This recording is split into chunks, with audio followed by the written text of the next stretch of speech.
Olá, tudo bem, professor Alexandre Soares, continuando língua portuguesa, aqui o terror, terror de todos os candidatos, interpretação e compreensão textual. Alexandre, então você vai fazer milagre? Milagre o amigo não faz, tá? Por enquanto, mas eu já lhe adianto o seguinte, quando você estiver estudando este bloco, você é legal botar a Bíblia em cima da mesa. Mete uma Bíblia, porque você vai precisar dela. Para algumas questões, você tem de fazer uma abstração tão louca, que só em conexão com Jesus Cristo. E Jesus Cristo aqui, quando eu falo, é o tal do examinador, porque o examinador cria uma questão que só ele responde. Aí, eu não posso me prender a esse tipo de questão para falar que essa é a teoria. Não, essa seria a especificidade. A exceção, não é a regra. A regra a gente vai compreender. Você vai entender qual é a lógica do examinador quando ele cria as questões de interpretação de texto. Costumo dizer o seguinte, como é que você vai lutar contra um cara que você nunca viu lutando? É muito difícil. Por quê? Se a luta, estou falando de lutas profissionais, tá? São dois lutadores de boxe profissionais. Quando eu vou lutar com o lutador profissional lá, Floyd Mayweather, é lógico que eu vou estudar as lutas do cara. Eu vou procurar saber como é que é a movimentação dele, quando que ele dá o soco com a mão esquerda, com a mão direita. Entenda a analogia. Como é que você vai fazer questão de interpretação textual se você não entende qual é a lógica que o examinador cria para criar a tal questão de interpretação textual? Aí tá indo às escuras. Tá indo daquele jeito. Vou partir pro pau, no caso com Floyd Mayweather, vai pegar um pedaço de pau e vai tentar acertar. Agora o detalhe, né? Se ele se esquivar do pau, é melhor correr. Que quem vai tomar um pau vai ser você. Então, repare, o que eu vou tentar passar para você aqui? A lógica que o examinador usa ao criar as questões de compreensão e interpretação textual, ok? A gente vai conversar mais sobre isso. Este bloco é muita conversa e pouca teoria. Não é muito palpável, é mais a prática mesmo.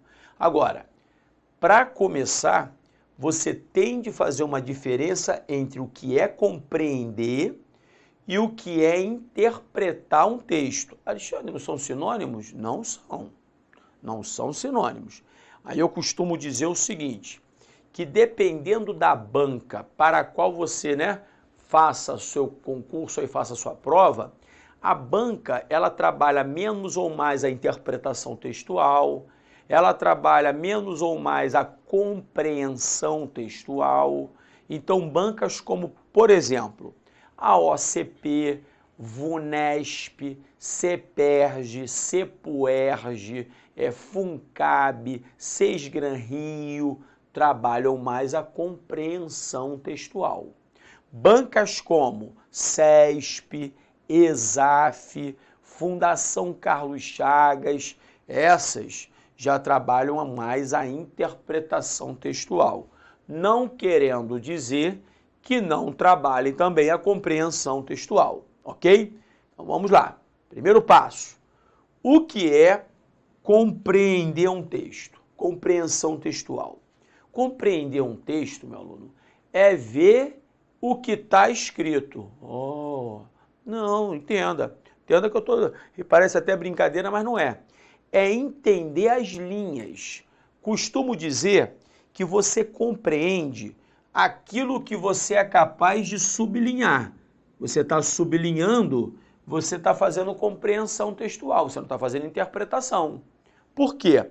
Porque na compreensão textual, a leitura é uma leitura objetiva, é uma leitura clara, objetiva do que está explícito, do que está escrito. Então, quando o examinador ele cobra a compreensão textual, ele quer saber se você é capaz de ler um texto e entender o que está escrito. Só isso. Ele não está pedindo, olha só, para você entender as entrelinhas, entender aquilo que você não é capaz de sublinhar, aquilo que está implícito. Então não haverá implícito na compreensão textual. Implícito é a ideia subentendida a que eu posso chegar a partir de um texto. Percebeu? Então vou ler aqui com você. Na compreensão, o leitor, você, faz uma análise objetiva do texto. Análise objetiva por quê? Porque você está lendo o texto e está compreendendo de forma objetiva o que você está vendo, olhando, né? Que você está lá olhando e está escrito para você lá. Beleza. Buscando entender o que está escrito, ou seja, o que está explícito, aquilo que você é capaz de sublinhar. Eu lhe adianto. Quando a maioria dos candidatos, vou concordar com a maioria, tá? Chega a mim e fala assim, Alexandre, tô com uma dificuldade danada em interpretação textual. Aí eu falo com um cara assim, né? Se é aula presencial, eu falo com ele assim, mostre-me uma questão. De 100 alunos, 99 vão me mostrar uma questão de compreensão textual, não de interpretação. Não entendi, Alexandre? Ou seja, nas provas de concursos públicos, cai muito mais compreensão textual que interpretação textual. Agora você cisma que está ligado ao texto, a questão está ligada ao texto, não é de gramática como plural de manga e espada, aí você fala que é interpretação. Não é. Boa parte é compreensão. E por que que você está errando? Alexandre, veja, não vai levar para o lado negativo, não vai ficar triste com o tio. Mas acredite, o povo brasileiro lê muito pouco. Então, como a leitura é muito... leitura precária, não há dúvida. Compreensão de mundo depende de leitura, basicamente. Então, a compreensão de mundo também é precária. Como é que você vai ler um texto e vai compreender? Só como eu disse, com a Bíblia em cima da mesa aí, sobre a mesa, e rezando, como eu sempre falo, para Santa Rita, que é das causas impossíveis. Eu vou dar só uma ideia. Boa parte dos grandes pensadores e empresários deste país, em média, lê de 5 a 8 livros por mês. Aí não precisa me responder, não. Você tem lido 8 livros a cada 6 meses? Eu vou dar um segundo para você pensar. Tudo bem, vou fazer outra pergunta. Você tem lido 8 livros por ano? Desse tempinho. Tá, vamos mudar a pergunta. Você tem lido 10 livros a cada 10 anos? Então como vai compreender o texto? Tá me entendendo? Tem que aumentar o hábito de leitura. E eu já vou lhe adiantar um exercício que você vai fazer a partir desta aula que você está vendo comigo. Você, por dia, vai ser obrigado a ler um editorial de uma revista ou de um jornal qualquer deste país. Alexandre, o que é editorial? Editorial normalmente vem na segunda página do jornal. Pega online mesmo, não precisa comprar na banca de jornal não. Pega lá o editorial de jornal qualquer, Jornal do Brasil, Globo, Folha de São Paulo, Estado de São Paulo, Estado do Paraná, o que seja. Pegue um jornal. E o editorial nada mais é que a opinião não assinada pelo jornalista, que é a opinião do jornal, né? Do jornal ali que vai veicular aquela opinião. Então ali haverá uma dissertação. Lê só um editorial por dia, pequenininho. Eu quero que você faça esse exercício ad eternum até você passar na sua prova. Alexandre, e se der para eu fazer uma leiturazinha criando um hábito, e em vez de eu ligar a televisão na hora de dormir, ler 10 páginas de um livro? Vai ganhar muito. Vai me ajudar demais, ok? Então tá. Aí agora, joga para cá, Fabão, mais pro meio. Aí repare aqui, ó.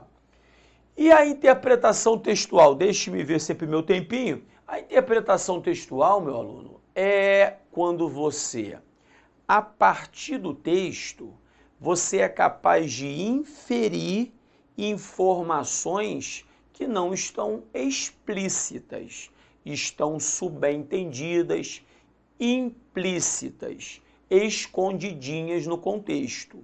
São aquelas que você acaba tendo de concluir a partir do que você leu. Aí, lógico, são as questões mais difíceis, não há dúvida. Então, aqui eu vou ler. Na interpretação textual, o leitor tem de ir além, não pode parar no texto. E acredite, infelizmente, vou beber até um golinho de água que eu fiquei nervoso agora, porque eu vou falar da educação do Brasil, eu fico nervoso, repare só. Infelizmente, no ensino médio fundamental, perde-se muito tempo com o plural de navio-escola. Pô, no plural de navio-escola, se eu tiver com dificuldade quando for adulto, eu vou ao dicionário e procuro saber como é que é, pô. Agora, deveria lá perder tempo criando um leitor crítico, criando um leitor que consiga ler as linhas e as entrelinhas de um texto. Por quê? Porque assim a gente diminuiria o número de galinhas neste país e aumentaria o número de águias. É um livro isso, é um livro chamado Águias e Galinhas, de Leonardo Boff. Repare a analogia, a águia ela tem um horizonte muito curto, ela não voa, ela pula, vem até aqui. E a tal da águia voa a 3.600 metros. Não por acaso, é o símbolo dos Estados Unidos. Então repare que a leitura das entrelinhas é muito mais importante do que a leitura das linhas. É por isso que de vez em quando você se ferra todinho, porque você assina aquele contrato, o que você foi, se você leu, porque tem muitos momentos você lê assina contrato e nem lê. Aí você assina aquele contrato, você leu, compreendeu o que estava escrito, mas não interpretou. Não interpretou o que não estava explícito. Estava implícito no contrato. Mas ninguém ensinou você a fazer isso. Como é que você vai ver o implícito? Percebeu? Aí é que, para variar, a tal da elite que já produz tudo isso, continua ganhando e a gente, aqui embaixo, para variar, perdendo. Então, interpretar é ir além. Interpretar é mais do que compreender, é mais do que ler as linhas do texto. A interpretação nos mostrará os implícitos, os subentendidos, aquilo que não está escrito. Vou ter de ler as tais entrelinhas. Essa é a visão básica para começar, ok? Aí, quando eu estou interpretando um texto, presta atenção, eu vou ter de ter um cuidado desgraçado para não, repare, ir além daquilo que eu posso ir, isso é uma extrapolação. Eu não posso ficar aquém daquilo que eu poderia ir, isso é uma restrição. E eu não posso interpretar ao contrário do que o texto diz. Isso seria uma contradição. E acredite, meu aluno, 99,9% das questões de interpretação textual possuem como erro a extrapolação ou a contradição. É quando você vai além daquilo que é permitido ou quando você afirma exatamente o contrário daquilo que o texto afirmou. Alexandre, eu não faço isso. Acredite, você faz. Então, para isso, vamos treinar neste momento, é um momento eminentemente prático. Então, não é aqui teórico, é mais a prática mesmo. Então, a gente vai trabalhar com exercícios, vou ficar com exercício, olho para você, jogo no exercício, a gente bate um papo e assim vai indo. Então vai lá. Fabão botou lá no Power. Botou, repare aí. Acompanhe. Na imagem a seguir, detecte um implícito, um subentendido, um oculto textual. Aqui, não sei se você se lembra, é o tal do Dunga. Dunga foi técnico da seleção brasileira, né, de futebol. E nessa época aqui, ele estava sendo extremamente criticado pelos seus posicionamentos, né, pelas suas atitudes. Repare que aqui microfone, celular, tudo isto aqui representa os tais jornalistas. Aí os tais jornalistas perguntam e afirmam o seguinte: Dunga, agora a gente já pode dizer que você é um técnico de pé, teimoso feito uma mula e grosso como um cavalo? Aí Dunga, até então técnico da seleção brasileira de futebol, ele fala, agora já pode. A que conclusão você pode... Agora me jogou grandão, Fabão. Repare, a que conclusão você chegou aqui necessariamente? Qual é o implícito? Qual é o subentendido a que você tem de chegar obrigatoriamente? Se a pergunta dos jornalistas, é Dunga, agora a gente já pode chamar você um técnico que não vale nada, que é burro que nem um... O que ele fala aqui, burro que nem uma anta e grosso que nem um cavalo? Agora vocês já podem. Então, se existe uma palavra aqui, esse agora, que é o marcador de pressuposição. Com esse agora aqui, eu posso pressupor o quê? Que essas tais afirmações já tinham sido feitas. É lógico que eu posso inferir isso, porque se aqui eu estou perguntando, Dunga, agora a gente já pode falar que você é um técnico um técnico que não vale nada? Agora vocês podem, mas antes, quando vocês afirmaram isso, vocês não poderiam ter afirmado não. Agora, com os resultados que houve, agora vocês já podem. Percebeu? Então isso está aqui escrito, só que não está escrito no explícito, está escrito no implícito. Aqui eu posso chegar. E é isso que o examinador vai cobrar de você o tempo todo. Alexandre, mas isso aí é muito difícil. Não é, meu aluno. Sabe o que você tem de fazer? Treinar. É uma questão de treino. Então eu estou dando o caminho das pedras para você começar a enxergar. Isso existe. A pior coisa é a ignorância. Quando o cara, não sei nem o que é isso. Você está saindo da caverna. Você está começando e, então isso existe. Então, legal, agora eu vou começar a prestar atenção. E comigo aqui, a gente vai treinar mais um cadinho, daqui a pouco você vai ficar expert. Legal? Então, beleza. Então, vamos que o tempo é curto, acompanhe. Agora vem aqui umas passagens para, objetivamente, a gente trabalhar o quê? Os implícitos textuais a partir delas. Vai comigo. Ao lado de cada item abaixo, aponte objetivamente o implícito, o subentendido a que eu posso chegar a partir de cada uma das opções. Letra A. Já consertaram o ar-condicionado? Se aqui está, já consertaram o ar-condicionado, qual é o implícito? O ar-condicionado estava escangalhado. Simples assim, estava quebrado. Letra B. Enfim, graças a Deus, um dia de calor. Logo, qual é o implícito? Fazia dias frios. Então, os dias estavam frios. Enfim, um dia de calor. Tá entendendo? Letra C.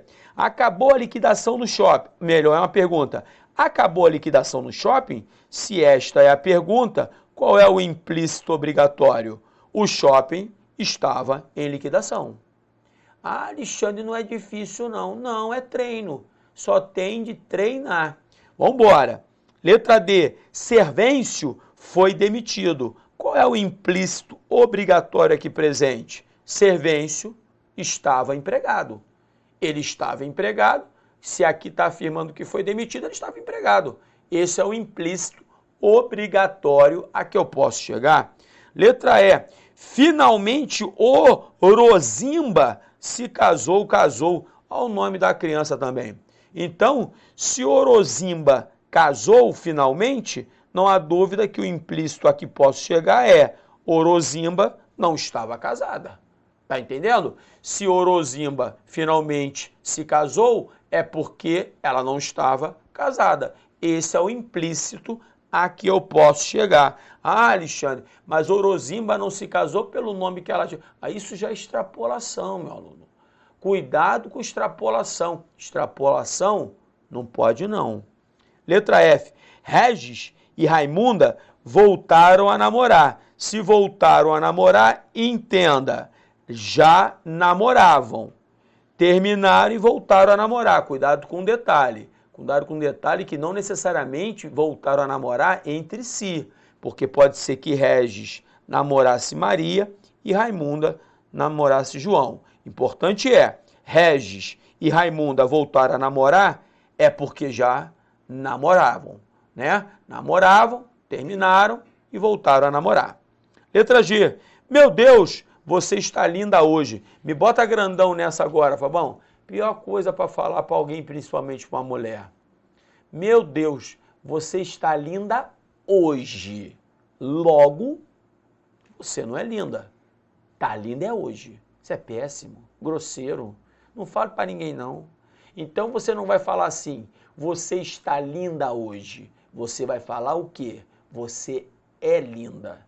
Não que esteja hoje. Porque quem está hoje, como por exemplo doente, amanhã pode estar são.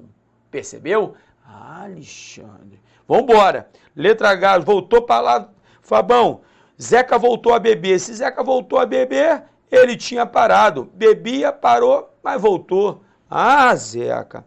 E letra I, você é linda mais. O mais aqui, meu aluno, é um marcador de pressuposição que trabalha com ideia negativa, com ideia contrária, um conectivo adversativo. Então, se você é linda mais, pense em qualquer ideia negativa que cabe aqui. Mais fala muito, mais tem chulé, mais, sei lá, não gosta de mim, mais é muito vaidosa. E aí depende de cada um trabalhar aqui com um aspecto chamado negativo. Percebeu? Então, vamos embora. Continuando nossa batalha. Aí, agora lê comigo aqui. Atenção, atenção, repare. Em provas de concursos públicos, o candidato necessariamente lida com os implícitos textuais. Foi o que eu falei com você. Implícito é o que não está explícito escrito e, portanto, resulta de uma inferência, de uma conclusão autorizada pela mensagem textual. O implícito nem sempre é garantia de verdade. Trata-se somente de um pressuposto, uma pressuposição, também chamado de subentendido.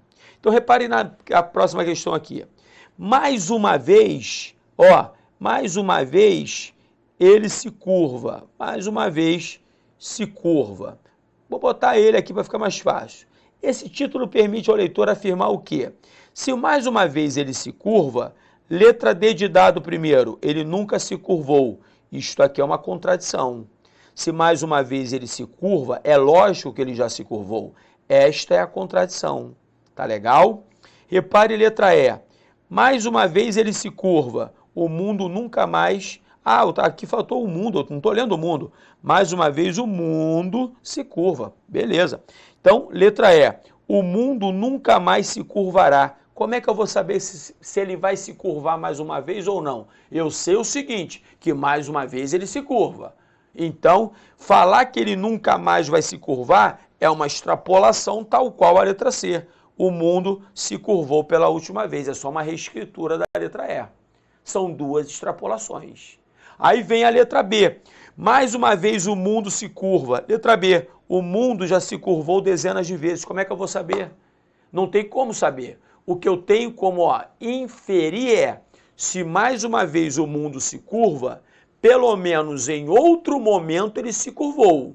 Agora, se foram dezenas, centenas de vezes, eu não tenho como afirmar por essa passagem. Tudo isso seria uma extrapolação. Por isso que a letra A vai ter de ser a resposta. Percebeu? Vamos embora. Leia outra. Marino não mais quer namorar na Tárcia. Essa frase permite várias inferências.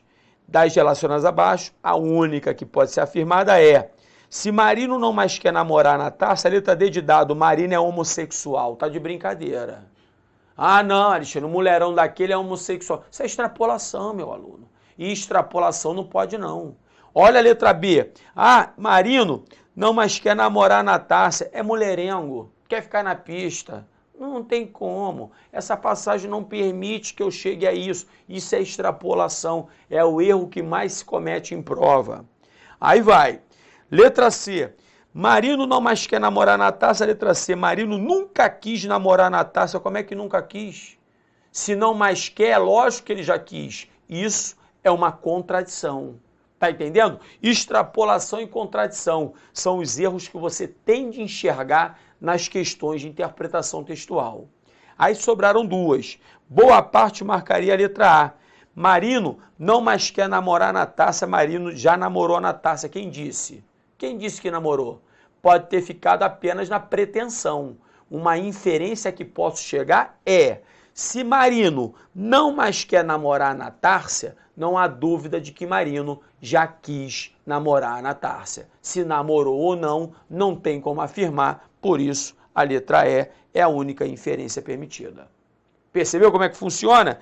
Ah, danado! Agora, leia comigo essa passagem, deixe-me só molhar o bico aqui, repare. O leitor está cansado de mais notícias? Quer uma boa? Ela vai, somos gentis.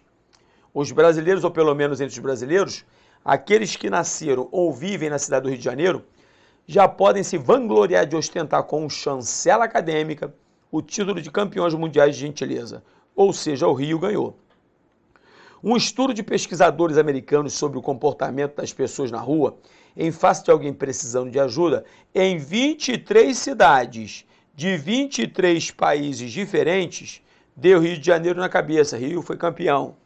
O estudo levado a cabo por Robert V. Levine e Karen Philbrick, ambos da Universidade Estadual da Califórnia, e Ara Norezanian, da Universidade de Michigan, foi engenhoso e minucioso. Questão, repare. A leitura atenta do primeiro parágrafo, esse parágrafo, que acabamos de ler, permite-nos afirmar, segundo o autor, letra A, que as notícias são boas. Ele começa o texto: leitor, você está cansado de mais notícias? Logo, o que se veicula diariamente não são notícias boas, são notícias ruins. Então a letra A é uma contradição. Letra B. O Rio foi uma das cidades mais bem colocadas. Uma não, foi a mais bem colocada, foi a campeã. Então a letra B também está fora. Letra C. O Rio de Janeiro foi a única cidade brasileira inclusa na pesquisa dos americanos. É lógico. Se são 23, me bota grandão, Fabão. Se são 23 cidades de 23 países diferentes, cada país entrou com uma cidade. Então, só o Rio, no Brasil, participou da pesquisa. É uma questão de raciocínio lógico. Voltou ao exercício. D de dado. Robert V. Levine e Karen Philbrick não participaram do estágio inicial da pesquisa. Onde está escrito isso quando nós lemos o primeiro parágrafo? Então, isso é uma extrapolação. E na letra E, Robert V. Levine e Karen Philbrick são os pesquisadores que levaram a cabo a pesquisa americana. Está faltando, está fazendo uma restrição. Cadê Ara Norezanian? Está faltando um pesquisador, fez uma restrição, e restrição não pode não. Com a outra, em relação aos resultados da pesquisa a que se refere o texto 1, é correto inferir que, letra A, o povo do estado de Janeiro é o mais gentil do país. Como é que eu vou saber se ele é o mais gentil do país se só o Rio entrou no Brasil? Eu posso afirmar que é o mais gentil entre as 23 cidades de 23 países diferentes que participaram da pesquisa. Agora, se o Rio é o mais gentil do Brasil, é uma extrapolação. Assim como a letra E, o carioca é o povo mais prestativo do país. Como é que eu vou saber? Só o Rio no Brasil participou? Então não tem como afirmar isso. É outra extrapolação. Letra D, o povo paulista é frio. Ah, Alexandre, me bota grandão nessa, Fabão, vou até olhar. Ah, Alexandre, eu tenho certeza, quando vou a São Paulo o cara nem fala comigo. Você tá de brincadeira? Paulista é um cara perfeito, a rapaziada que tá comigo aqui é tudo paulista. Paulista é o cara, rapaz. E para variar, como é que eu vou saber algo sobre o paulista se o texto não fala sobre paulista? Então é extrapolação. Extrapolação não pode, não. Vê a letra B. Voltou lá, Fabão. Letra B, todo carioca é gentil. Extrapolou. Acredite. Tá achando que todo carioca é gentil? Eu vou convidar você para dar um rolé de metrô na hora do rush, lá no Rio de Janeiro. Você vai ver o show de gentileza que vai ser. Pernada, cabeçada, chute, rabo de arraia e por aí vai. E aí vai sobrar a letra C. A maioria dos cariocas são gentis. Sim, é uma inferência que eu posso chegar. Se o Rio foi campeão, pelo menos eu posso inferir que a maioria é gentil. Então a letra C vai ter de ser a resposta. Então, repare, questão próxima. Ao interpretar um texto, o candidato tem de ser cauteloso, sua interpretação não pode extrapolar, restringir ou contradizer o escrito. Tal cautela, entretanto, não deve inibir o conhecimento de mundo que você tem, não há dúvida. O candidato tem de servir-se dele, do conhecimento de mundo, para perceber os implícitos, os subentendidos, os conteúdos das entrelinhas, sem os quais uma interpretação não é eficiente. Releia. O leitor está cansado de mais notícias? Quer uma boa? Lá vai. Somos gentis? A partir dessas frases que principiam o texto 1, pode-se subentender a alusão à seguinte realidade social. Letra A. Os leitores hoje em dia só se interessam por mais notícias. Meu aluno, ainda que haja um interesse pela má notícia, só se interessam por elas, não. Quem não quer ouvir que o salário mínimo vai passar para 66 mil reais por mês? Pelo amor de Deus. Letra B. Em geral, as notícias fornecidas pelos jornais são as mais. Lógico, tanto que ele fala aqui, ó, estamos cansados de mais notícias. Isto é, aludem aos aspectos ruins, negativos do nosso cotidiano. Pode marcar a letra B, que é o sucesso. Letra C, a nossa imprensa manipula as notícias. Repare, mostrando o que há de ruim. Não manipula não, é a realidade mesmo. Ela só que se prende mais ao ruim, quando deveria a tal da imprensa, de repente, aumentar um pouquinho as notícias boas, né? Letra D de dado. As notícias mais cansam os leitores, os quais também querem entretenimento, algo que representa a fuga da realidade. Meu aluno, ainda que fosse isso, cansasse, também quero entretenimento, quero comida e arte. Mas o que tem a ver com a pergunta? A pergunta é a relação com que realidade social? Cadê a realidade social na D de dado? É igualzinho a letra E. Ninguém é de ferro. Uma notícia boa de vez em quando cai bem. Cai, não há dúvida. Mas cadê a resposta para a pergunta que foi feita? Não há. Então, a realidade social é o aspecto negativo do nosso cotidiano. Olha a próxima. Com a maneira, como principia o texto, dirigindo-se ao leitor, o autor deixa clara a seguinte intenção. Meu aluno, jogou grandão, Fabão, para terminar. Questão de praxe que sempre volta. Quando o autor conversa com o leitor, não há dúvida, ele quer criar um elo, ele quer aproximar você do texto para que a partir dali você se interesse e compre a tese dele. Vamos lá. Então, a intenção é, letra A, iniciar um texto formal, pelo contrário, informal. Letra B, dá a ideia de que ele, autor, pode influenciar. Não é isso, é indiretamente. Ele começa a bater um papo com você, já não é deixando claro que ele quer influenciar. Ele quer que você fique influenciado de forma sutil e não desta maneira. Letra C, lembrar ao leitor alguma relação de parentesco. Tá de brincadeira, né? Agora tudo que é autor é meu parente, e eu nessa pindaíba. D de dado, dá um toque de formalidade, ao contrário, é de informalidade. E na letra E, criar um elo com o leitor por meio de uma linguagem familiar, informal, a fim de que o texto ganhe ares de uma conversa informal e assim a gente batendo um papo eu consiga defender minha tese. Fiquei grandão, meu aluno? Essa é uma visão de interpretação textual. A partir de hoje, você vai fazer 1.270 questões de interpretação com algo no coração. Eu não posso extrapolar, eu não posso contradizer, eu não posso restringir as ideias do texto. E eu tenho de me obrigar a ler os editoriais dos jornais e eu tenho de me obrigar a ver os implícitos possíveis a partir dos textos apresentados. Isso é treino, não há outro caminho, ok? Um grande beijo, fique com Deus, tchau, tchau.